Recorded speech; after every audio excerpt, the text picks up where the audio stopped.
Creo que ya estoy compartiendo. Se logra ver, ¿cierto? Sí, sí se ve. Súper, ya. Voy a cortar acá. Ahí. Ya, perfecto. A ver, bueno, como era una charla en teoría corta, lo que se había conversado originalmente oh, con Kevin, claro, ya, no voy a profundizar nada en el sentido de yo no voy a presentar nada por aplicaciones como lo que hizo Kevin o el anterior exponente. Es decir, no tengo preparado nada ni en Python ni en R. No obstante, si es que alguien, no sé, si tiene algún interés, posteriormente podríamos reorganizar otra instancia similar a esta y presentar ya algunas cosas que también he hecho y he tenido la oportunidad de explorar en términos del contexto de lo que son series temporales y algún tipo de técnica en fondo de Machine Learning o aprendizaje automático. Bueno, de hecho, esta idea es Kevin, en realidad, y lo felicito públicamente, ha sido bastante motivado en tratar de presentar sus diferentes tipos de conocimientos, sus diferentes tipos de tareas, y entre conversaciones internas salió la opción de generar algo un poco más corto, pero que abarcara un poquito más de diversidad entre los temas. Y yo por lo menos, él me preguntó si pudiera presentar algo, la verdad que le dije que sí, pero no sabía qué. Y esto resultó ayer. Ayer ya se materializó este tema. Tenía otras opciones y le pregunté a Kevin y Kevin fue el que le eligió. Así que, en nombre de Kevin, entonces ahora vamos a tratar de hablar un poco sobre los desafíos de modelar y predecir series temporales con técnicas de aprendizaje automático. ¿Ok? En primera instancia, a ver, un segundo, quiero ver si puedo controlar de acá. No me deja controlar de acá. Bueno. Ya, en primera instancia, quiero hacer repasar un poco, o citar, mejor dicho, esa es la palabra. Quiero citar una de los workshops que se generó el año pasado, el año 2019, en el International Conference Machine Learning, es la conferencia internacional de aprendizaje automático, que se realiza todos los años y van los grandes ponentes en términos de inteligencia artificial. Y bueno, para qué nombrar, por ejemplo, Jean LeCun, Joshua Benjo, no tengo la duda si Andrew Ng también ha participado, u otros grandes personas que están colaborando en el desarrollo de este tema. Y dentro de un montón de líneas de conferencias que se estaban haciendo en paralelo, había un workshop en particular que era un workshop dedicado a series temporales, donde básicamente se invitaba a la comunidad de aprendizaje automático, la comunidad de Machine Learning, a explorar y a tratar de resolver y comprender algunos de los problemas que trae trabajar con set de tiempo. Ahí abajo en la diapositiva estoy poniendo cuál es el link para que ustedes puedan entrar si quieren y ver todas las publicaciones que fueron aceptadas y que fueron expuestas el año pasado en aquella conferencia. ¿Okay? Y el tema es que, bueno, primero sería qué es lo que es una serie de tiempo, y en otras palabras también sería dónde hay serie de tiempo, qué es lo que es una serie temporal, qué es lo que es un dato temporal. Y prácticamente, también apoyándome un poco en lo que estaba explicando el ponente anterior, por ejemplo, en el tema del COVID ahora, que es lo que está en boca, constantemente están mostrando los resultados de cuántos contagiados, cuántas defunciones están ocurriendo en los diferentes países. Y es una variable, es una característica que está evolucionando en el tiempo. Y todos los días se está presentando cuánto es la nueva tasa de contagio, cuánto es el nuevo número de contagios, cuánto es el nuevo número de defunciones y de diferentes países. Y ustedes seguramente ya están acostumbrados en la diferente prensa a ver diferentes tipos de líneas, que básicamente es una gráfica que está mostrando cómo avanza esto. Pero aparte, hablar de series temporales, en realidad piensen que todos ustedes siempre trabajan con una variable, con una característica. Por ejemplo, tienen una pequeña planilla Excel o una base de datos donde cada columna es una de sus variables de interés y es posible que una de estas variables que estén interesados tenga una evolución en el tiempo, ¿ok? Es decir, sea una variable de un objeto de interés, pero que esta variable está cambiando y por lo tanto yo estoy siempre registrando.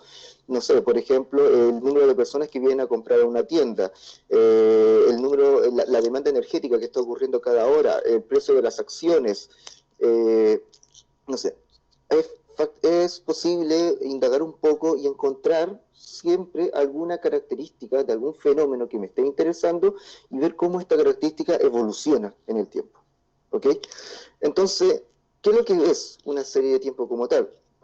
Para poder entender cuáles son los desafíos y cuáles son, como decía el nombre acá, cuál es el desafío de poder modelar este tipo de datos, ¿ok? Y en lo posible tratar como de predecir, es decir, como tratar de anticiparse a un evento que aún no ha ocurrido en el futuro. En el caso del COVID sería tratar de estimar, si fuese posible, ¿ok?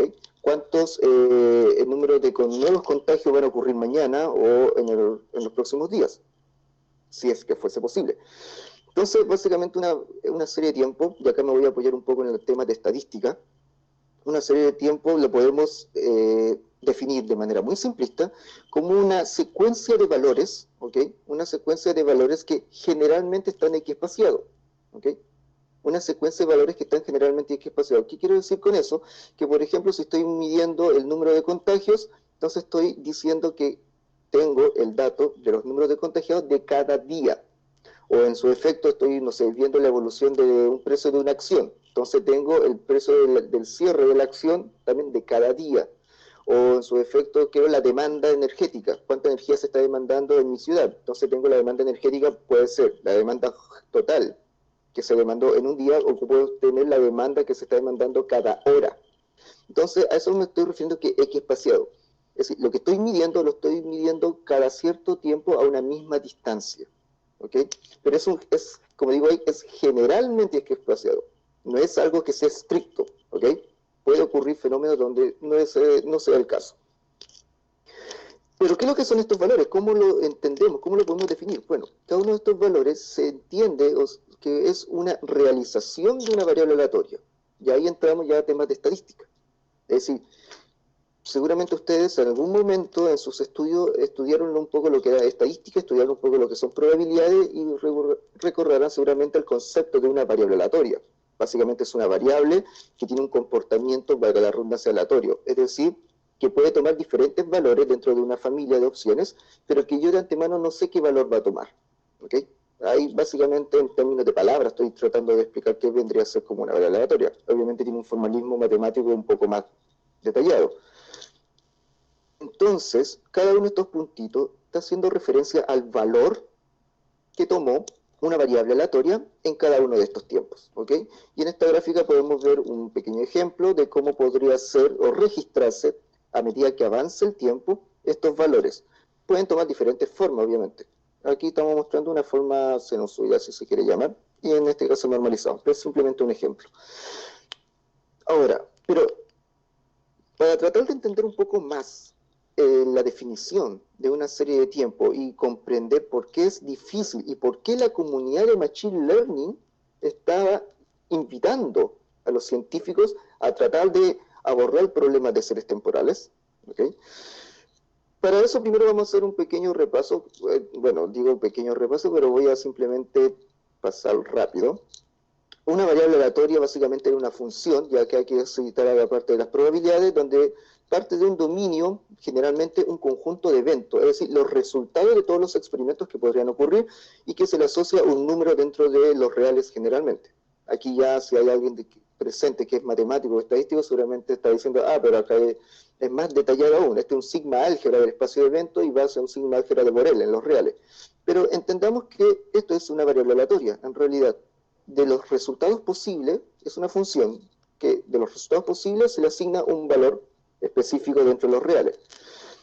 Cuando hablamos, por ejemplo, de un vector aleatorio, que sería como una generalización de aquello, entonces ahora estamos hablando que nuevamente tenemos de la misma función y ahora nos vamos a un número real en dimensión k. ¿Qué significa dimensión k? Si analizo un vector aleatorio que tengo ahora 2 dimensiones, 3 dimensiones, 4 dimensiones. ¿Okay? Entonces ya no tengo un número real solamente, tengo un par de números reales, o una tritupla de números reales. Tengo k conjuntos de números reales asociados a un evento de un experimento. Esto, insisto, es como una generalización de la variable aleatoria. La variable aleatoria es simplemente una variable que tomaba un valor dentro de los reales. La vector aleatorio entonces ahora es valga la redundancia, es un vector, donde cada elemento del vector toma números reales, y aparece otra generalización, que es un proceso estocástico, y donde ahora a cada resultado del espacio de eventos o de los experimentos que voy a tener, se le va a asociar un índice, ¿ok? Entonces ahora fíjense que si ustedes recorrerán algunos cursos de matemáticas, esto efectivamente es una función, donde acá podría generar, por ejemplo, un producto cartesiano y ver todas las opciones, todas las combinaciones de este dominio de entrada, y se le va a asociar un valor real, ¿ok? Donde este T generalmente es un subconjunto de los reales, y cuando digo eso me estoy refiriendo a que ese índice es un conjunto de los números naturales. Por ejemplo acá, esto sería 1, 2, 3, 4, 5, 10, 20, 50, números naturales. Podría ser un T asociado a los números enteros, desde menos 1, desde los números negativos positivos pasando por el 0, pero de orden discreto. Pero también podría ser un número continuo. En otras palabras, yo estoy enlazando cada resultado de un experimento a un índice, ¿ok? Lo estoy indexando, si se quiere decir. Y en términos de palabras, podremos decir que entonces un proceso estocástico corresponde a una familia de variables aleatorias, ¿ok? Tengo una familia de variables aleatorias asociadas. Y acá viene un pequeño detalle, porque si ahora yo tengo que el proceso estocástico se define de esta manera, imagínense un caso, si yo voy a fijar el valor de t, el t lo dejo fijo, y el omega lo dejo libre. Si el t lo dejo fijo y el omega lo dejo libre, entonces ese proceso estocástico se transforma en esta expresión. Y esta expresión es lo que nosotros habíamos entendido como una variable aleatoria. Es decir, simplemente dependiendo del conjunto dependiendo de los eventos del experimento que estoy realizando, entonces se le va a asociar un valor real.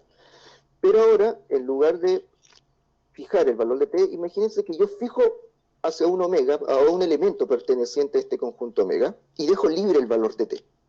Al dejar libre el valor de t, entonces lo que tengo es una función, nuevamente, que va desde el conjunto de índices que estoy utilizando hasta el valor real. Y esto se conoce como una trayectoria del proceso, que básicamente es la secuencia de variables aleatorias o la secuencia de valores. Y en esta gráfica se entiende un poco mejor para tratar de comprender cuál es la naturaleza detrás de una serie temporal, y en este caso para tratar de comprender cuál es la naturaleza de un proceso estocástico. Si se fijan, cada una de estas líneas que estoy ahora marcando es cuando yo fijo un omega. Fíjense, este correspondería a un proceso estocástico donde yo fijé un experimento particular, un omega, dentro del conjunto de dominio, y como dejo libre el t, entonces la línea azul representaría los valores que puede tomar esta función, la que estoy marcando acá. ¿Ok? Representaría los valores que puede tomar esa función. ¿Ok? Ahora, si yo cambio el W1, lo cambio por otro W2 y por otro experimento, entonces esto podría ocurrir. Otra línea, otra evolución, que puede ser diferente, no necesariamente tiene que ser la misma. Si yo cambio a otro resultado del experimento, entonces ahora puedo obtener otra evolución. Evoluciones completamente diferentes. Por el contrario, si yo fijo en un instante de tiempo y dejo libre todos los experimentos que pueden ocurrir, entonces esto es lo que se conoce como una variable aleatoria. ¿Ok?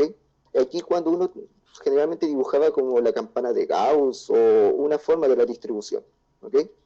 Entonces, si yo fijo para un instante de tiempo, obtengo diferentes resultados de experimentos y por lo tanto estaría asociado a una variable aleatoria.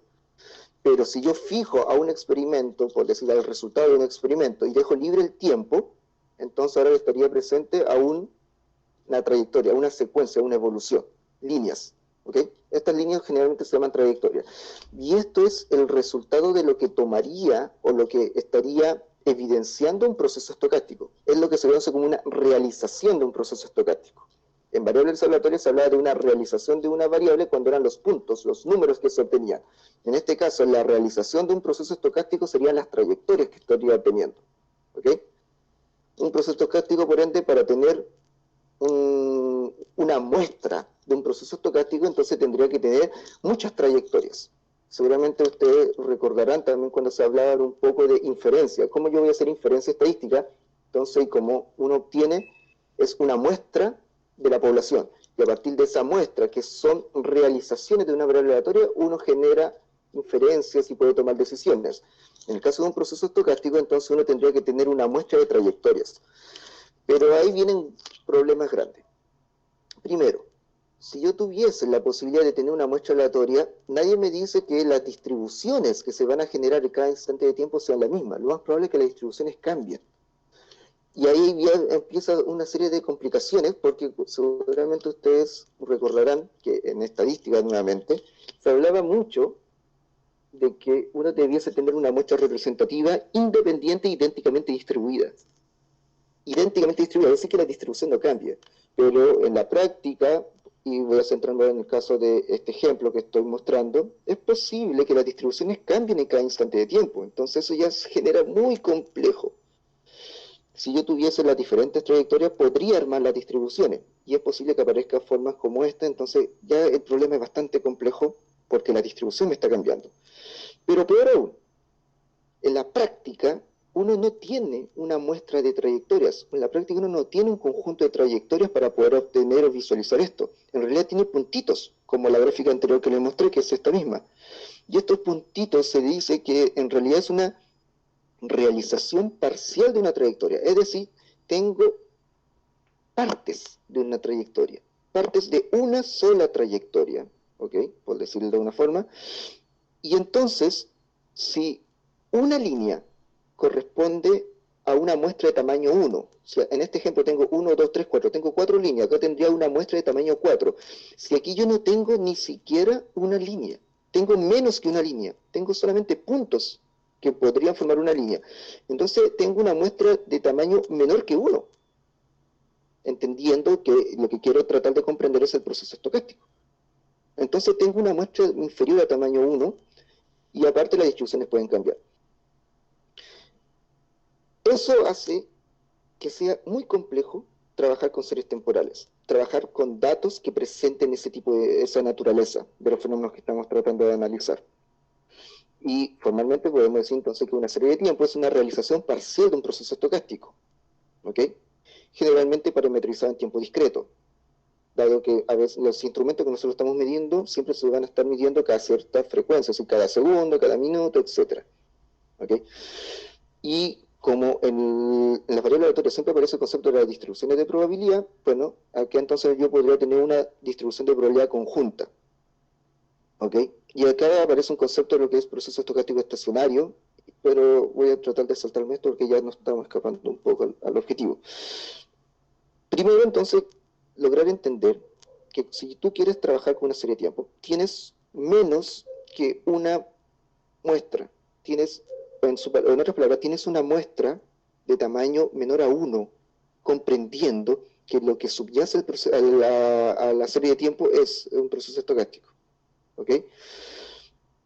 ¿Y por qué es un problema el trabajar desde el Machine Learning? Bueno, el Machine Learning, en términos bien teóricos, entiende que es un modelo de esta forma. Este es lo que se conoce como modelo Machine Learning, donde primero parte de un supuesto, que hay un proceso o hay una entidad, una ley que genera, un proceso que genera datos, llámese genera una X, y que después hay otro proceso que toma esa X y lo transforma en una Y.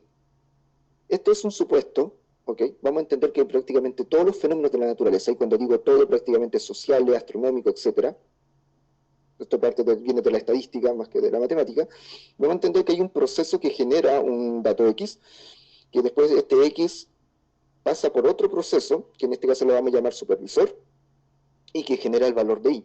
Y lo que hacen los modelos de Machine Learning es tratar de tomar ese X, ¿ok? Tomar ese X y generar un Y lo más parecido posible al Y real, ¿ok?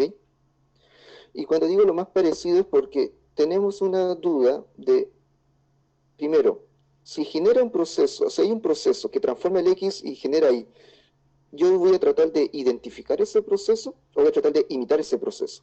Y cuando me digo esto, no sé, por ejemplo, dadas ciertas características de un paciente, quiero saber si la paciente va a tener la enfermedad o no. Entonces, obviamente, hay algo que desconozco, que transforma, que relaciona esas características del paciente y va a decir si es que está enfermo o no está enfermo. En el mercado, quiero ver si es que voy a vender más o voy a vender menos. Bueno, el X serían las características, llámese, no sé, la temperatura, la inflación, la cantidad de personas, la edad de las personas, si están casadas, etc. muchas cosas que la toma este supervisor, los transforma, los relaciona y genera, y finalmente va a decir, ya esta persona sí compró o no compró, tu tienda vendió o no vendió, etc. Entonces, cuando partimos de esta idea, de esta forma de modelos, uno va a entender de que este generador, nuevamente, es un proceso y que va a tener asociada una distribución de probabilidad que genera el X. El I, el supervisor, vamos a entender que es una distribución de probabilidad también que va a tomar o va a generar el I dependiendo del valor que toma X, tiene una distribución condicional. ¿Ok? Y entonces la máquina de aprendizaje lo que va a tratar de hacer es tomar o aprender el comportamiento que tiene este supervisor, ¿ok? A partir de pares, como dice acá, va a tratar de observar diferentes pares X, Y, para tratar de descubrir cuál es el comportamiento de este supervisor, pero bajo un supuesto que este comportamiento no va a cambiar, ¿ok? Como dice acá, el proceso del supervisor se desconoce, ¿ok? No lo conozco, lo que tengo acá arriba, pero vamos a asumir de que este proceso, esta transformación no cambia en el tiempo. Fíjense ya lo que estoy diciendo, ese supervisor no cambia en el tiempo, pues estamos mostrando que en series temporales o en procesos estocásticos es posible que las distribuciones cambien. Y bueno, y en los otros datos también. Pero en este caso vamos a suponer de que eso no cambia, y entonces la máquina de aprendizaje va a observar diferentes parejas de X, Y, es decir, datos históricos, ¿okay? Y va a tratar, mediante un proceso de entrenamiento, generar un I gorro, lo más parecido al I real. ¿Ok? Entonces, el objetivo, en el fondo, de cualquier modelo de aprendizaje automático, en el contexto de aprendizaje supervisado, destaco eso, en el contexto de aprendizaje supervisado, es retornar un I gorro lo más cercano a la respuesta real I para un nuevo X que aún no ha llegado. Es decir, voy a tratar de encontrar el mecanismo. Y la pregunta es, ¿voy a encontrar ese mecanismo identificando, es decir, detectando exactamente cómo lo hace, cuál es ese mecanismo, o voy a tratar de imitar simplemente? Es decir, puede que encuentre otro mecanismo que a lo mejor no es el valor exacto, pero a pesar de eso está generando las mismas salidas y por lo tanto ya estaría satisfecho. Es un problema matemáticamente complejo. De hecho, es un problema matemáticamente hablando que se dice que es un problema mal planteado. Es decir, no tiene solución. Entonces, ¿qué podemos hacer si no tiene su solución? Bueno, aquí voy a irme un poco más rápido, simplemente para decirle el resultado de la historia. Básicamente lo que hacen los modelos de Machine Learning, desde con el enfoque como lo estoy presentando, tratan de imitar el proceso. ¿Okay? Van a tratar de imitar el proceso, van a tratar de imitar el comportamiento de la distribución de probabilidad condicional de I dado X, ¿okay? Van a tratar de imitar ese proceso, y finalmente lo que va a generar siempre va a generar una esperanza, ¿okay? Las máquinas de aprendizaje, cuando uno a veces habla de predicción, que pueden predecir, y de hecho el título de esta presentación yo le puse acá, modelar y predecir. Bueno, yo también lo hice a propósito, porque cuando uno ya empieza a entender un poco estas cosas, o por lo menos verlo de la forma como yo lo veo, en realidad nos estamos dando cuenta que la máquina de aprendizaje lo que va a generar siempre es una esperanza condicional, ¿ok? No es en realidad el valor real. Y a pesar que en el español pronóstico y predicción se entienden como sinónimos, o a veces uno cuando busca en inglés, o antes, hoy día ya creo que se ha mimetizado también, hay una diferencia entre lo que es pronosticar y lo que es predecir. Y de hecho, por ejemplo, en meteorología, uno no habla de que voy a predecir el tiempo. En meteorología se habla de yo voy a pronosticar el tiempo. En econometría también se habla mucho de pronóstico. No se habla de predicción. Y es porque en realidad yo no estoy en ningún momento, y fíjense el detalle, en ningún momento la máquina de aprendizaje le va a decir cuál es el valor que va a pasar mañana. A lo más, lo que les va a decir es la esperanza, es decir, cuál es el valor que tú debieses esperar que ocurra mañana. Y esa es mucha diferencia, porque es un valor esperado. Y en otras palabras, si usted tuviese la posibilidad del día de mañana repetirlo muchas veces, lo que está entregando la máquina de aprendizaje es el promedio de los eventos que podrían ocurrir mañana. Nunca te va a entregar el valor real. Ahora, y como se fijan, en este caso lo que estamos haciendo con Machine Learning es tratar de encontrar la distribución de probabilidad, pero en el caso de series temporales esto va a cambiar mucho, y no obstante, la máquina de aprendizaje en ningún caso va a tratar de identificar esa distribución, simplemente va a tratar de imitar ese proceso, ¿ok? Entonces podría ser útil a lo mejor, y uno se apoya en esto. En lo que se conoce, tengo una data disponible y lo divido en una data de entrenamiento, entreno, es decir, voy a tratar de imitar el comportamiento a partir de estos datos, después voy a tratar de validar cuál es su resultado y generalmente genero los resultados en función de la data de testing. Y los que han utilizado alguna vez Machine Learning, si es que no, lo pueden decir a Kevin y en próxima oportunidad podemos comentarlo, aparece este efecto. Es lo que se conoce como una validación cruzada. ¿Ok? Donde básicamente lo que hace es toman los datos de entrenamiento, los divide de manera al azar, y posteriormente entrenan con todo lo que tengo marcado acá y voy a testear con lo que tengo marcado en azul. Y esto lo repite muchas veces. ¿Cuál es el problema con esto? Que yo tomo los datos que tengo disponibles, el conjunto de X e Y, tomo su planilla Excel, lo desordeno, lo particiono y entonces empiezo a entrenar con cada parte de estas particiones. Cuando digo entrenar, acuérdense, es tratar de imitar el comportamiento de esta distribución subyacente que genera los datos. Pero en una serie temporal, generalmente estamos diciendo que hay una dependencia. ¿Ok?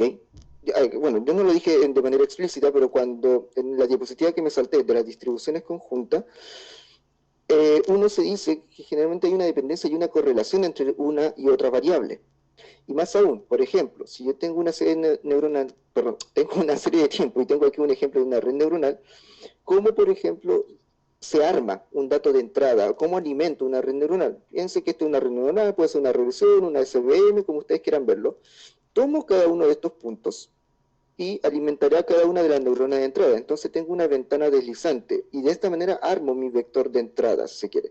Y si este vector de entrada yo lo desplazo, entonces el siguiente vector de entrada sería este X, este punto, este punto, este punto, este punto, este punto y este de acá. El siguiente vector de entrada es lo mismo. Voy desplazando y por lo tanto los puntitos en el vector de entrada se empezarían a repetir. ¿Y eso qué ocurre? Que se estaría generando dependencia. Hay dependencia con respecto a los datos. Una serie de tiempo presenta dependencia temporal, que se le llama. Y si yo voy a desordenar los datos y después lo voy a desordenarlo y voy a entrenarlo con cada uno de manera independiente, ahí se cae nuevamente el principio de usar esta estrategia de cross-validation. Y también se cae el supuesto de una serie temporal, de un modelo de Machine Learning, porque la mayoría, no digo que todos, pero la mayoría de los modelos de aprendizaje automático asumen que su conjunto de entrenamiento, que su conjunto de datos disponibles son independientes e idénticamente distribuidos. Podríamos de alguna manera forzar que tenemos una serie de tiempo donde la distribución no cambie, pero idénticamente distribuido eso no ocurre. La serie de tiempo tiene dependencia. Y por lo tanto no puedo usar un modelo tradicional de máquina de aprendizaje. Y peor aún, esta estrategia que es muy conocida y sirve mucho para tratar de lograr modelos que eviten el error de generalización, modelos que logren un buen desempeño, esta estrategia tampoco es viable al trabajar con series temporales. Entonces, ¿cómo adaptarlo? Bueno, en la literatura sí hay propuestas. De hecho, yo también tengo una propuesta que está en uno de mis papers. Pero esto ya es un problema, ¿ok? Es un problema de cómo poder entonces modelar una serie de tiempo. Voy a avanzar más rápido porque creo que ya me pasé muchos minutos. Pronosticar, predecir. Yo ya le estaba diciendo que lo ideal sería, o lo que se hace en realidad es pronosticar, no predecir. Y aquí este es un pequeño juego, que lo voy a pasar muy rápido.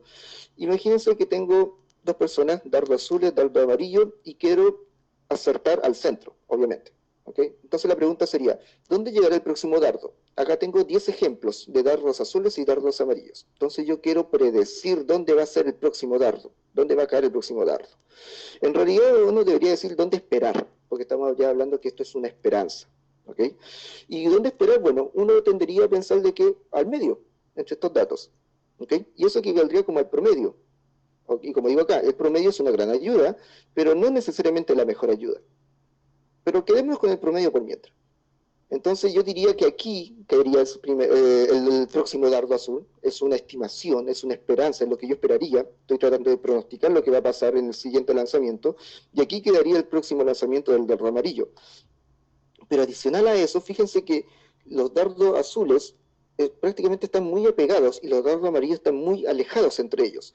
Entonces aquí aparece lo que se conoce como un error asociado a tu pronóstico. ¿ok? La dispersión que se está generando. Entonces yo tengo un pronóstico puntual, pero también tengo asociado un margen de error, dado los datos con los cuales me estoy basando. Entonces, en la práctica, uno no solamente debe quedarse con pronosticar el siguiente valor, es decir, no solamente quedarse con la esperanza condicional, sino tratar de generar un intervalo de predicción. Y aquí sí cambia un poco la forma de la palabra. Digo, pero ahora digo intervalo de predicción, porque con cierto nivel de probabilidad, con cierto margen de probabilidad, yo les voy a decir que acá está el verdadero valor, pero no sé dónde va a ser. Fíjense el detalle. El próximo lanzamiento va a estar dentro de esta área amarilla, pero no sé dónde. Entonces yo sí te estoy diciendo que va a quedar ahí con un 95% de probabilidad, por decir algo. ¿Okay? Por eso se le conoce como intervalo de predicción. Y no obstante, y este es un tema, y yo creo que ya por el tiempo voy a cortar acá, es lo que me está provocando mucho ruido con las diferentes estimaciones que se están haciendo en la prensa con respecto al número de contagiados del COVID. ¿Qué es lo que es esto? En la línea negra serían los datos reales de una evolución. La línea roja sería la predicción puntual.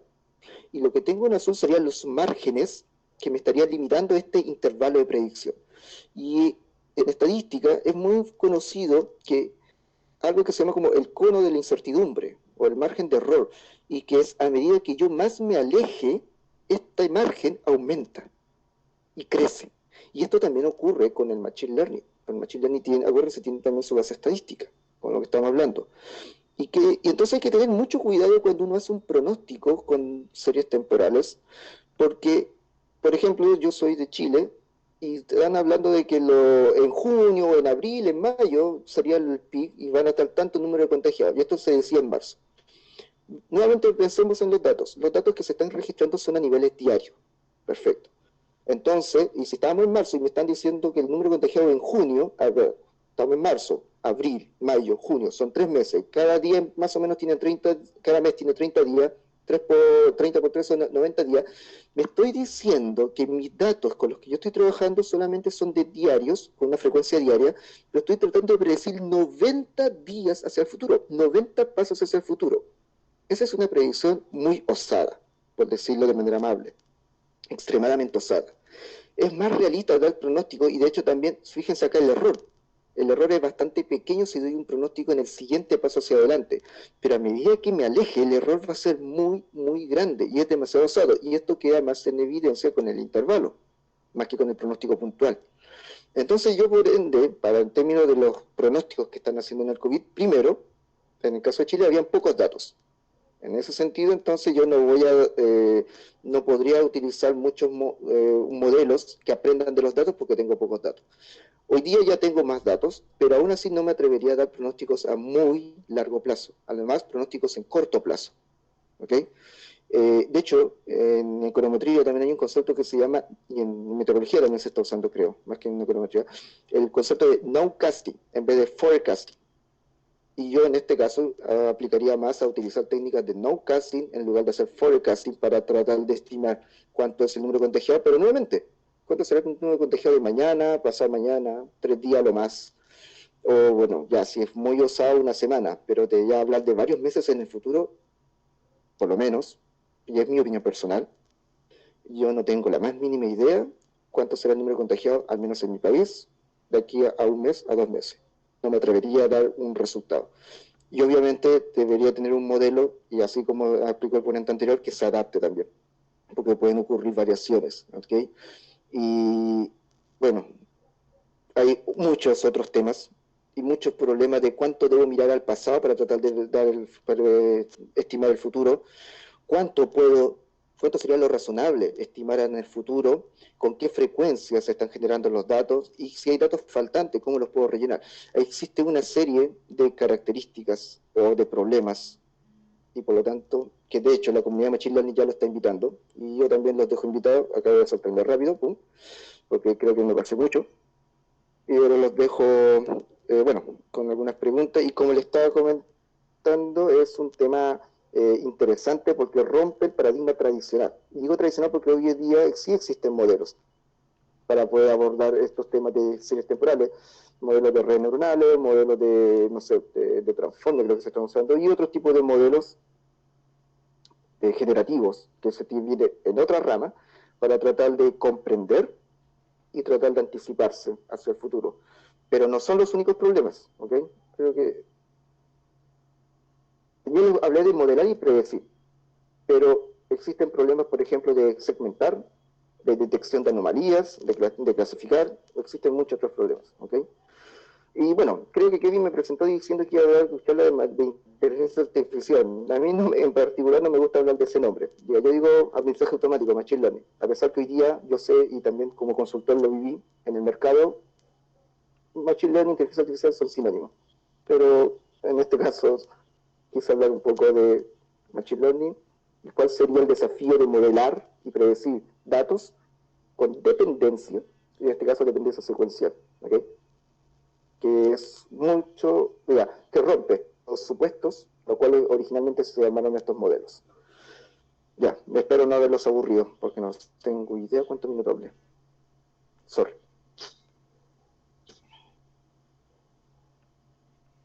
No sé si estará Kevin, no sé si